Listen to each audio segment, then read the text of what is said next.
DB একটি আস্থার জায়গা, সেখানে কাউকে জোর করে সেখানে রাখা হয় না, কারো উপরই কোনো অন্যায় অত্যাচার করা হয় না, জোর করে কোনো বিবৃতি নেওয়া হয় না। আমরাও তো ঢাকা বিশ্ববিদ্যালয়ের ছাত্র ছিলাম, তাই না? এই 6 সমন্বয়ক যারা, আমরা আপনাদেরকে আগেও বলেছি, তারা সিকিউরিটির স্বার্থে আমরা তাদেরকে এনেছি এবং তারা আমাদের সাথে আছে। আপনারা জানেন এই সমন্বয়কারীকে ঘিরে অনেক গুজব চলছে এবং আমরাও তাদের পরিবারের সাথে কথা বলেছিলাম। তাদের পরিবার এবং তারা যে কথা বলা, সেখানেও তারা যখন ইনসিকিউরিটির কথা বলছিল যে আমরা নিরাপত্তাহীনতায় ভুগছি, সেই নিরাপত্তাহীনতার কারণেই মূলত তাদেরকে আমাদের কাছে আনা। এবং আপনারা জানেন তারা এখনও পর্যন্ত সুস্থ আছে। আমি আপনাদের গতকালও বলছিলাম যে তার পরিবারের কাছে আপনারা মেসেজটা দেওয়ার জন্য যে তারা আমাদের কাছে ভালো আছে, সুস্থ আছে। এবং তার ধারাবাহিকতা তাদের পরিবারে কিন্তু গতকাল রাতেও এসেছে, আজকেও কিন্তু তার পরিবারের লোকজন তাদের সাথে কথা বলেছে এবং তার পরিবারের লোকজন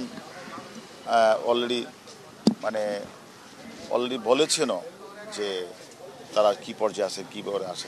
আমি মনে করি যে আসলে রাষ্ট্রের, আমরা একজন পুলিশ সদস্য কর্মকর্তা হিসাবে আমরা মনে করি কোনো ব্যক্তি কেউ যদি আসলে ইনসিকিউর ফিল করে আমাদের কাছে সে বিষয়টা আসে, তা আমাদের দায়িত্বের মধ্যেই পড়ে তাদেরকে বিষয়টা দেখভাল করা। আমরা সেই হিসেবে তাদের সিকিউরিটির পারপাসটার কারণেই আমরা মূলত তাদেরকে আমরা দেখভাল করছি এবং তারা অলরেডি কিন্তু তারা একটা বিবৃতিও তারা প্রদান করেছে যে তারা যে এই কোটাবিরোধী আন্দোলনকে তারা এখান থেকে তারা এটাকে ঘোষণা করেছে যে তারা আর নাই, এই আন্দোলনে তারা নাই।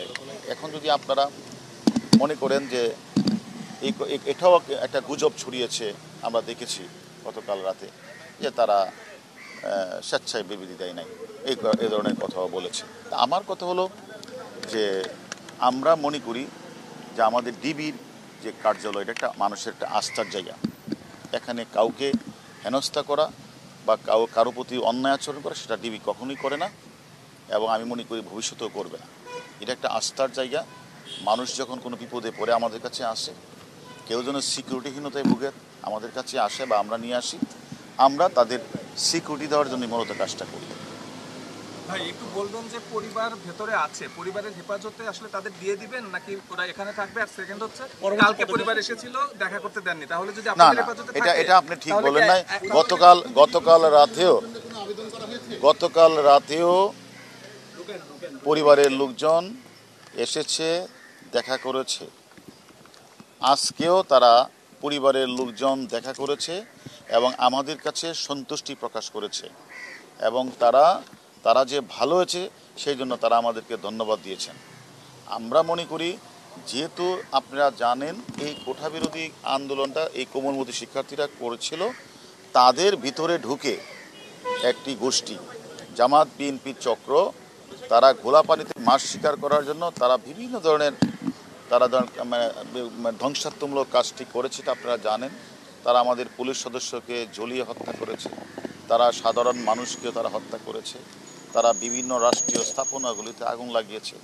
আমরা মনে করি এই সকল সমন্বয়কদেরকেও এই সকল এই চক্রান্তকারীরা তারা আবার যদি ঘোলা পানিতে মাছ শিকার করে, তাদের নিরাপত্তা বিষয়টা আমাদের একটু দেখা দরকার।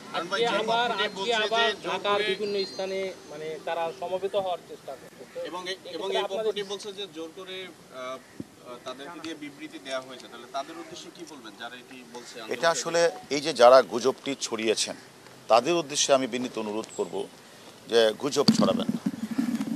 ডিবি একটি আস্থার জায়গা, সেখানে কাউকে জোর করে সেখানে রাখা হয় না, কারো উপরই কোনো অন্যায় অত্যাচার করা হয় না, জোর করে কোনো বিবৃতি নেওয়া হয় না।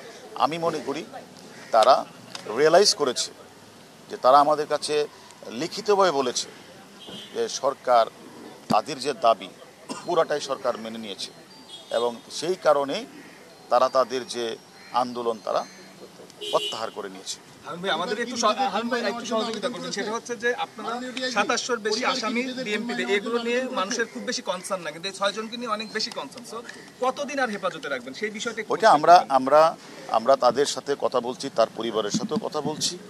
আমরা মনে করি তারা তারা শীঘ্রই তারা তাদের পরিবারের কাছে চলে যাবে যদি আমরা তাদের সিকিউরিটি বিষয়টা দেখছি। আর ভাই একটা ব্যাপার হচ্ছে আদালত একটু আগে একটা অবজারভেশন দিয়েছে যে আপনাদের কাছে যারা বিভিন্ন সহায়তা চাইতে আসে আইনি বিষয়ক বা অন্যান্য বিষয় তাদেরকে আপনি স্বাভাবিকভাবে আগেও বলেছেন যে আপ্যায়ন করেন এটি অতিথি হিসাবে। তো আদালত কিছুক্ষণ আগে একটু অবজারভেশন দিয়েছে যে এটি আসলে আমরা এখনো পাইনি, মশকরা। এটা আমরা এখনো পাইনি, এগুলি আসলে হচ্ছেন কিনা এটা আমরা এখনো পাইনি। ঢাকার কয়েকটি জায়গায় আজকে বিক্ষোভের চেষ্টা করা হচ্ছে, আপনাদের এই বিষয়টি কি আপনাদের নজরে আছে?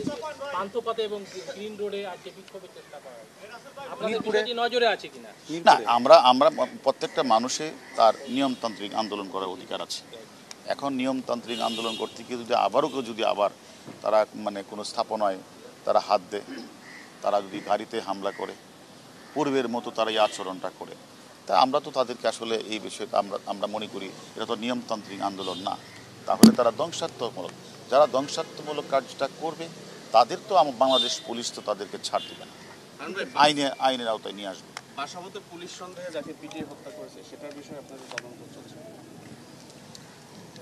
কয়েকদিন আগে অস্ত্র উদ্ধার করছে ও আমরা দেখেন ওই যে বাসার যে ব্যবসায়ী তো সে যেতে চাচ্ছিল হাসনাবাদ, তাকে তারা পুলিশ মনে করে তার জামাত শিবির চক্র তাকে পিটিয়ে তাকে 1.5 কিলোমিটার তারা টেনে হিস্ট্রে নিয়ে গিয়েছিল এবং তার কাছ থেকে তার অস্ত্রটা চিনে নিয়ে গেছিল, 3টা মোবাইল চিনে নিয়েছিল।